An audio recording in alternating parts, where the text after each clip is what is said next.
11ই September এই দিনেই হামলা হয়েছিল আমেরিকার ওয়ার্ল্ড ট্রেড সেন্টারে। আবার এই তারিখেই শিকাগোয় বক্তৃতা করেছিলেন স্বামী বিবেকানন্দ।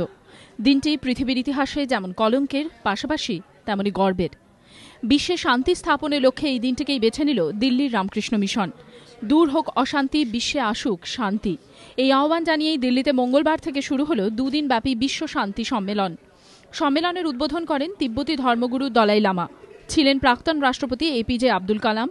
বিভিন্ন ধর্মের প্রতিনিধিরাও ছিলেন এই সম্মেলনে।